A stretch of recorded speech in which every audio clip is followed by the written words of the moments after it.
Hi folks, here's another key concept video, and we're just going to think a little bit conceptually about what friction is and how it acts.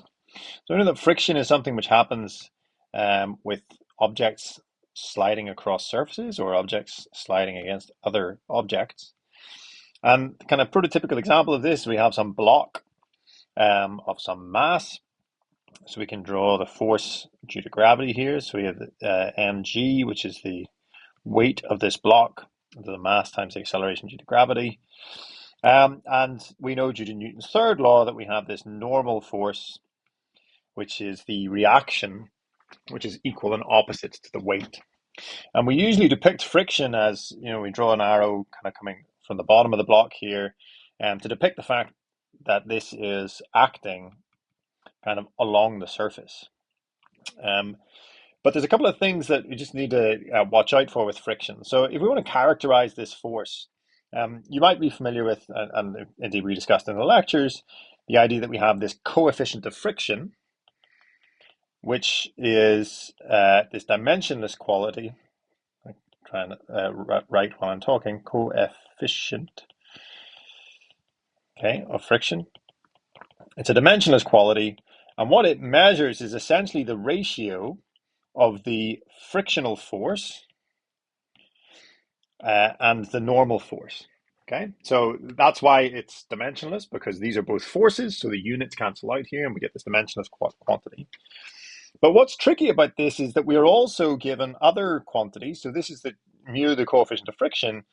There are special coefficients of friction, which is the coefficient, let's just go with coef this time, of static friction, which is when the object is not moving,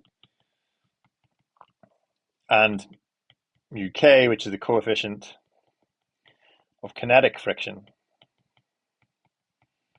which is basically when the object starts to slide. So what that means is that the frictional force experienced by the object changes depending on whether or not it is moving or not.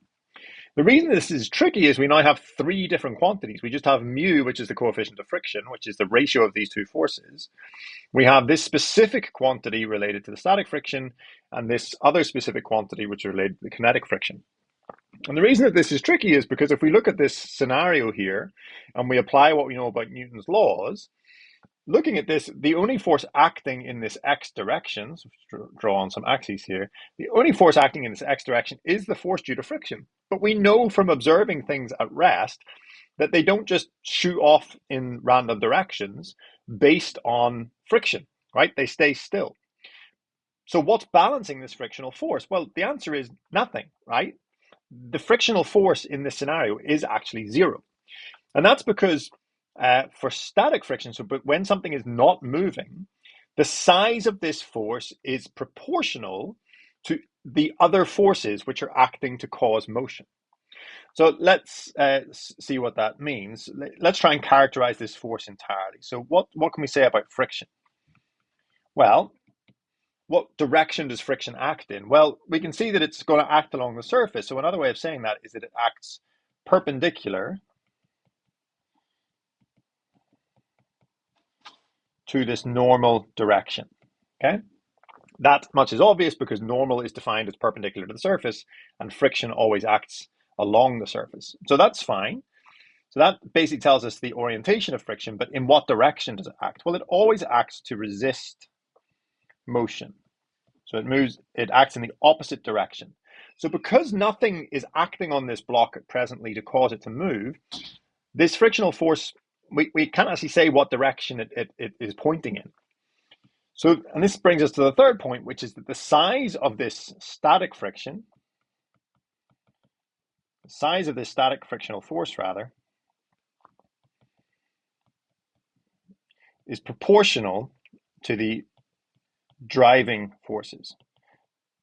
What that means, if there are no driving forces, so if we're not trying to pull this block in this direction, say, along the positive x direction, so if we have some driving force here, Fd, then the size of this frictional force will act to balance this driving force.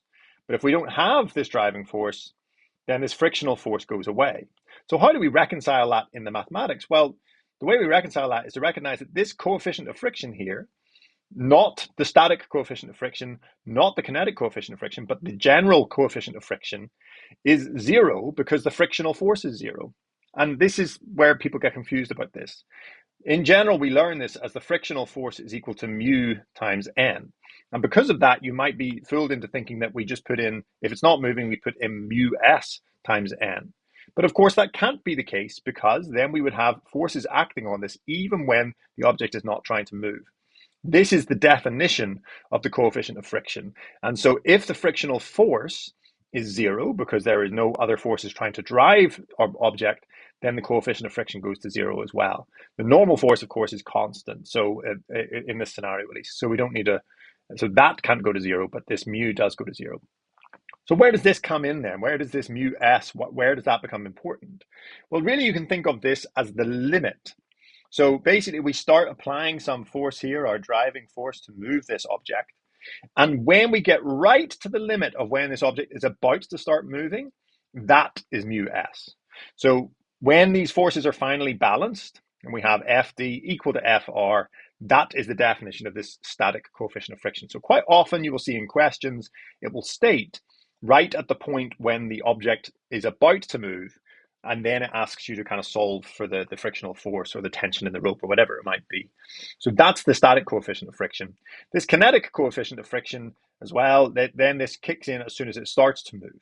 So then we have a resisting force, which is acting to, in a sense, kind of slow the particle down. And I was going to ask this question in the lecture, but didn't get a chance. There's a relationship between these two things, and it states that mu k is less than or equal to mu s. And if you think about this, this has to be the case. So I was going to ask, which of these relationships is correct? Is it mu k less than or equal to mu s, or is it mu k greater than or equal to mu s?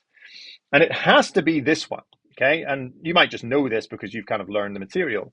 But if you think about it for just a second, you'll realize that this has to be the case. Because if mu k is greater than or equal to mu s, what that would mean is that we have a frictional force which is in balance with our driving force right at the point when it's about to move. And if it started moving and mu k increased, what that would mean is that now we have a driving force which is, we have a net force in the direction of friction, i.e.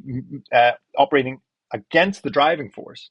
So what that would mean is we would be pulling the object in this direction, and as soon as it started to move, it would start actually to accelerate in the opposite direction because our net force would switch direction. So this one can't be the case, and that's why this is the case, all right? So the kinetic friction is less than or equal to the static friction.